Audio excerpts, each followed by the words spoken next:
नमस्ते मित्रों, आपके अपने आध्यात्मिक motivational YouTube channel God voice ईश्वर की आवाज़ में मैं अनाम अव्यक्त आपका हार्दिक स्वागत करता हूं, अभिनंदन करता हूं।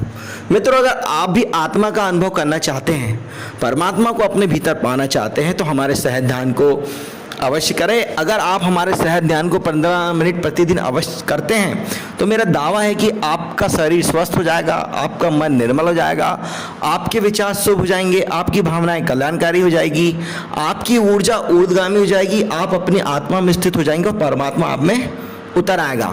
मित्रों, इस चैनल का हम ये जो सहज ध्यान योग है यह पूर्णतः निःशुल्क है। इसे आप कैसे करेंगे इसकी लिंक मैंने डिस्क्रिप्शन में दी हुई है और आप हमारे चैनल के प्लेलिस्ट में जाकर भी इसे देख सकते हैं कि इसे कैसे करना है। मित्रों, इस चैनल का उद्देश्य आपको कुछ सिखाना या समझाना नहीं है, वरन इसका उद्देश्य आपको आपकी आत्मा में जगाना है। तेरा साईं तुझ में है, जाग सके तो जाग। आपको आपकी आत्मा में स्थित करना और परमात्मा में प्रतिष्ठित कर देना ही चैनल का एकमात्र उद्देश्य है। आप जहाँ हो वहाँ से मुक्त हो जाए और आप जो कर रहे हैं वही आपकी सेवा हो जाए, यही हमारा लक्ष्य है। तो अब हम आज के विषय पर आते हैं। एक मित्र ने पूछा है कि माया क्या है और कबीर ने माया को महाठगनी क्यों कहा है। उन्होंने कबीर दास जी का कुछ पंक्तियाँ, कुछ दोहे हमसे कहे हैं कि माया महाठगनी हम जानी, त्रिगुण फांस लिए कर डोले बोले मधुरी बाणी।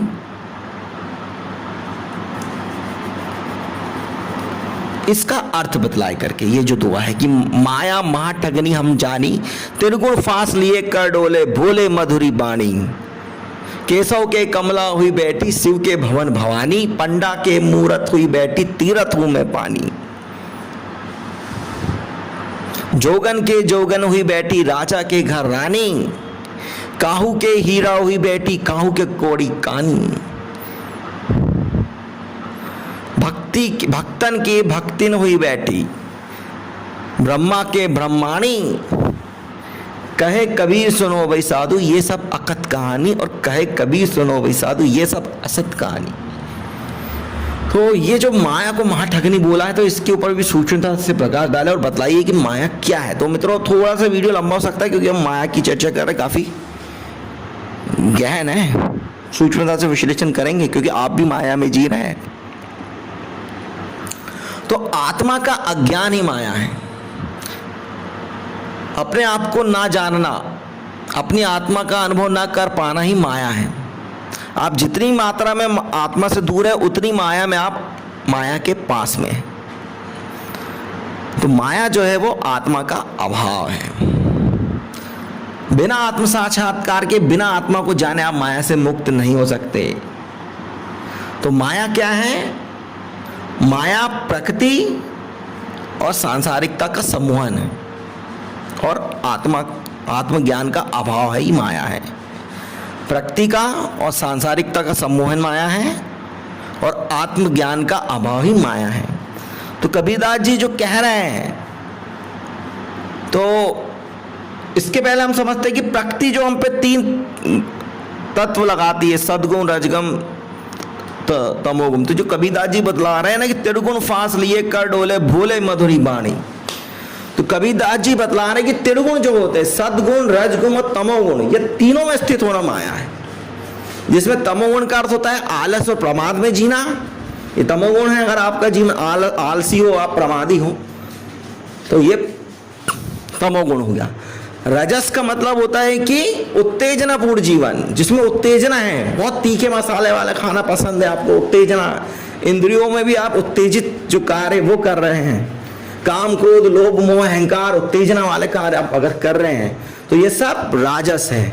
और अगर आप शांति वाले काम करें जिसमें शांति, ध्यान, प्रेम, आनंद, करुणा, ये सब सत्य के गुण है। मगर अगर आप इन सत्य के गुणों में भी रुक जाते हैं, मतलब ये एक प्रकार की आत्मा में कूदने का जंपिंग पॉइंट है सद्गुण, मगर आप अगर इसी में रुक जाते हैं तो ये भी माया हो जाता है। बहुत सूक्ष्म है ये सत्य को समझना। रजो और तमो से तो सत्य अच्छा है, मगर अगर आत्मा की ओर गति नहीं हो रही है, उसी में अटक गए हो, तो वो भी माया है। ये कबीरदास जी बतला रहे कि त्रिगुण फांस लिए कर डोले बोले मधुरी बाणी। मतलब मनुष्य जो है वो सत रज तम माया के हाथों में, इन तीनों ही माया के हाथों की कठपुतली के समान माया इनको नचा रही है मनुष्य को। बोले मधुरी वाणी, और मनुष्य बहुत मधुर वाणी में बात कर रहा है, मतलब ये औपचारिकता निभा रहा है। भीतर से वो काम क्रोध लोभ मोह अहंकार से भरा हुआ है, मगर नैतिकता व सामने वो सज्जन बन जाता है। बोले मधुरी वाणी, तो समझ में आया कि माया महाठगनी हम जानी, त्रिगुण फांस लिए कर डोले। बोले मधुरी वाणी, केशव के कमला हुई बैठी शिव के भवन भवानी, पंडा के मूरत हुई बैठी तीरथ हूं मैं पानी। तो केशव की कमला हुई बैठी, केशव का मतलब होता है विष्णु, और कमला का मतलब होता है लक्ष्मी। केशव के कमला हुई बैठी शिव के भवन भवानी, तो शिव और भवानी का मतलब होता है पार्वती। मतलब यहां पे कबीरदास जी वैष्णव संप्रदाय, शाक्त संप्रदाय और शैव संप्रदाय, तो शैव संप्रदाय, शाक्त संप्रदाय और वैष्णव संप्रदाय, तीनों संप्रदाय के लोगों को बता रहे हैं कि ये भी माया में है। ये माया में इसलिए है कि अगर ये भी आत्मा की ओर गति नहीं करते हैं, ये संप्रदाय में रुक गए हैं, या किसी लोभ या किसी भय या किसी लालच या किसी रूढ़िवादिता के कारण ये संप्रदाय को मान रहे हैं, ये भीतर आत्मा की ओर गति नहीं कर रहे हैं, सांप्रदायिक बन गए, तो ये भी माया का अंग बन जाता है। बोल रहे हो कि केशव के कमला हुई बैठी शिव के भवन भवानी, पंडा के मूरत हुई बैठी तीरथ हूं मैं पानी। तो पंडा के मूरत का मतलब होता है कि जो पंडित मूर्ति पूजा कर रहा है, या जो आम इंसान भी मूर्ति पूजा कर रहा है, मगर वो मूर्ति की पूजा याचना की दृष्टि से कर रहा है, प्रार्थना की दृष्टि से नहीं कर रहा है। वो संसार ही मांग रहा है, काम क्रोध लोभ मोह सांसारिक वस्तु ही अगर मान रहा है, याचना कर रहा है, तृष्णा याचना, वो यही अगर ईश्वर से मांग रहा है, सांसारिक वस्तु ही मांग रहा है कि नौकरी दे दो, पैसा दे दो, धन दौलत कार बंगला, यही अगर वो चीजें मांगता है तो ये भी माया है। तो मित्रों, संतों ने जहां जहां भी मूर्ति पूजा का विरोध करा है, या तीर्थ यात्रा का विरोध करा है, या मंत्र जाप का विरोध करा है, तो वो इसलिए किया है कि जो जड़ता के द्वारा कर रहे हैं। अगर आप मंदिर में जाकर प्रार्थना की जगह याचना कर रहे हैं, ईश्वर को धन्यवाद नहीं दे रहे हैं, आप ईश्वर से कुछ मांग कर रहे हैं, याचना कर रहे हैं, संसार ही मांग रहे हैं, अपनी माया को मजबूत कर रहे हैं, आत्मा के अज्ञान को ही बढ़ाने के साधन मांग रहे हैं, तो वो संतों ने इसलिए उसका विरोध किया है। तो केशव के कमला हुई बैठी शिव के भवन भवानी, पंडा के मूरत हुई बैठी तीरथ हूं मैं पानी। तो तीरथ में जो जाके स्नान कर रहे हैं, वो भी उनका उद्देश्य आत्मा को जानना नहीं होता, वो जाके अपने पाप धोने के लिए स्नान करते हैं, और या तो फिर सांसारिक चीजें मांगते हैं कि ये नौकरी लग जाए, पैसा, या सामाजिक स्थिति अच्छी हो जाए, या भौतिक संसाधन मिल जाए, या जिस क्षेत्र में रह रहे हैं वहां प्रसिद्धि हो जाए, ये अगर उनका उद्देश्य रहता है, तो ये सब माया है, बता रहे वो। कबीरदास जी का इशारा ये है कि अगर आप आत्मा के अतिरिक्त इन साधनों से कुछ भी मांगते हैं, चाहे वो मूर्ति पूजा हो, चाहे वो तीर्थ स्नान हो, चाहे वो वैष्णव संप्रदाय हो, चाहे वो शाक्त हो, चाहे वह शिव शेव हो, इससे अगर आप आत्म साक्षात्कार की ओर नहीं आ रहे, तो यही माया है, ये बोल रहे हो। तो जोगिन के जोगन हुई बैठी राजा के घर रानी, तो जोगी के जोगन हुए, तो इसी प्रकार कई जोगी जो योग साधते रहते हैं, तो उनका उद्देश्य भी शरीर को स्वस्थ रखना होता है, वो भी समाज में प्रसिद्धि चाहने लगते हैं, या विभिन्न प्रकार के रिद्धि सिद्धियां, जादू टोना मंत्र तंत्र इसी में लग जाते हैं, रिद्धि सिद्धियां, या फिर लोभ या भय, लोगों को लोभ या भय दिखाने लगते हैं, डराने लगते हैं, या उनसे कुछ पैसा ऐंठने लगते हैं। तो उन लोगों, उस प्रकार के जो जोगी हैं, पाखंडी जो है, उनको वो बोल रहे कि जोगी के जोगन हुई बैठी राजा के घर रानी। इसी प्रकार जो राजा है, वो जो रानियों में उलझा हुआ है, मतलब काम वासना में लगा हुआ है, या फिर जो सांसारिकता में उलझ चुका है, राजा के घर रानी, जो राजा है, जो रानियों में काम वासना में लगा हुआ है, वो भी अपने आत्मा की ओर ध्यान नहीं दे रहा, तो वो भी माया में। काहू के हीरा हुई बेटी काहू के कोड़ी कानी। तो किसी के पास में हीरा है, मतलब जो अपने आप को अमीर समझ रहा है कि मेरे पास में हीरा है, तो वो भी माया में है। और जो अपने आप को समझ रहा है कि मेरे पास में फूटी कोड़ी भी नहीं है, तो वो मैं गरीब हूं, तो वो भी माया में, क्योंकि दोनों आत्मा को नहीं जानते। मतलब अडानी अंबानी भी माया में है और एक भिखारी भी माया में है। ये कविता जी बतला रहे, ये अपने आत्मा को नहीं जानते।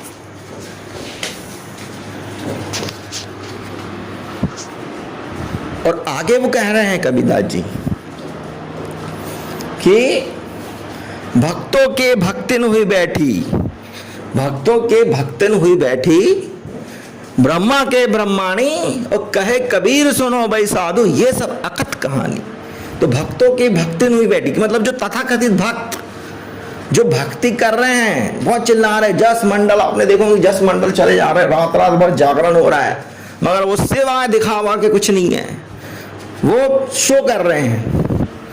उनका उद्देश्य एक प्रकार का दिखावा हो गया है, भीतरी शांति, भीतरी आत्म तत्व को जानना नहीं रह गया है। वो एक प्रकार का जो दिखावा कर रहा है भक्ति का, अभी भीतर प्रभु का स्मरण नहीं आया है। तो वो उस प्रकार की भक्ति को कबीरदास जी ने माया कहा है। और ब्रह्मा के ब्रह्माणी का मतलब होता है कि जो ब्रह्मा ने इस संसार को रचा है, ब्रह्मा से संसार बना है, तो ये पूरा सांसारिकता जो है, सांसारिकता में कबीरदास जी ये बतला रहे हैं कि ब्रह्मा से जो संसार निर्मित हुआ है यही माया है, मतलब सांसारिकता ही माया है। सांसारिकता में क्या क्या चीजें आती हैं? सांसारिकता में आती हैं सांप्रदायिकता, सामाजिकता, नैतिकता, भौतिकता और राष्ट्रीयता। मतलब आप सांप्रदायिकता का मतलब ये होता है कि अगर आप अपने आप को हिंदू, मुस्लिम, सिख, ईसाई, बौद्ध, जैन मान रहे हैं बिना आत्मा को जाने हो, तो आप माया में जी रहे हैं। सामाजिकता का अर्थ होता है अगर आप अपने आप को किसी जाति, वंश, वर्ण या कुल का मान रहे हो मगर अपने आत्मा को नहीं जान रहे हो, तो ये माया में जी रहा है। इसी प्रकार अगर आप किसी नैतिकता में आपको अपने आप को अच्छा बुरा या सामने वाले को अच्छा बुरा या अपने आप को नैतिक सज्जन दुर्जन मान के सामने वाले को सज्जन दुर्जन मान रहे हो बिना आत्मा को जाने हुए, तो ये भी माया है। इसी प्रकार वो आगे कह रहे हैं कि अगर आप अपने आप को किसी भौगोलिक क्षेत्र में जन्म नहीं निकाले, जैसे आपने भारत में जन्म ले लिया तो आप अपने आप को भारतीय मानने लगे, कोई पाकिस्तानी या नेपाली या बांग्लादेशी या अमेरिकन, यूरोपियन, एशियाई, ये अपने आप को व्यक्ति मान रहा है उस क्षेत्र में जन्म लेने के कारण ही, मगर वो अपने आत्म तत्व को नहीं पहचान रहा है, तो वो भी माया में जी रहा है। और इसी प्रकार जो भौतिकवादी, मतलब भौतिक संसाधनों में लगा हुआ, नौकरी, दुकान, मकान, कार, बंगला, सुख सुविधाएं, इसी को उसने इकट्ठा करके इसी को जीवन समझ रहा है, तो वो भी माया में जी रहा है।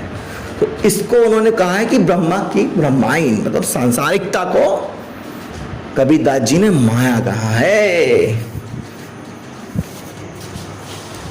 और कहे कबीर सुनो भाई साधु ये सब अकथ कहानी, इसके बारे में कुछ कहा नहीं जा सकता बोले, क्योंकि इसका आपको अनुभव करना है। ये सब अकथ कहानी होता है, ये कहा नहीं जा सकता। मतलब ये मैं कहूंगा तो भी तुमको समझ में नहीं आएगा, क्योंकि ये बुद्धि से समझने की चीज नहीं है, ये अनुभव करने की चीज। आत्मा को जानना ही माया से मुक्ति का एकमात्र उपाय है। अगर आपने अपनी आत्मा को नहीं जाने तो आप जो कुछ भी कर रहे हैं वो माया है, ये कबीरदास जी ने कहा है।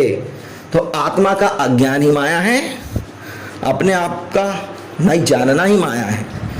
इसके अलावा आप जो कुछ भी कर रहे हैं वो सब माया है। और माया का एक अर्थ ये भी है कि रस्सी को रस्सी की तरह ना देखकर उसको भय के कारण सांप देखना, वो भी माया है। जैसे रस्सी है तो आपने रस्सी को रस्सी देखा तो ठीक है, मगर आपके मन में भय है और वो आपको दूर से सांप दिख रहा है, तो सांप क्यों दिख रहा है? आपके मन में भय है, तो वो भी माया है। तो जब आपके मन में काम, क्रोध, लोभ, मोह, अहंकार, साम, दाम, दंड, भेद, छल, कपट, धोखा, मक्कारी, ईर्षा, द्वेष, भय, मूर्छा, पाखंड, नकारात्मकता, ईर्षा, द्वेष, आलस और प्रमाद रहता है, तब आप संसार को माया के रूप में देखते। जो भी देखते वो माया है। कबीरदास जी ने बतलाया है कि केवल आत्मा का साक्षात्कार ही अपने आप को जानना ही माया से मुक्त होने का एकमात्र उपाय है। तो आप हमारे सहज ध्यान योग को करिए तो आप भी माया से मुक्त हो जाएंगे, नहीं तो आप भी सब संप्रदायों में, सब तीर्थ स्थानों में, सब मंदिरों में, मस्जिदों में, गिरजाघरों में भटकते रह जाएंगे। ईश्वर परमात्मा बाहर नहीं है, आपके भीतर है। तेरा साई तुझ में है, जाग सके तो जाग। यह वीडियो देखने के लिए आपका बहुत बहुत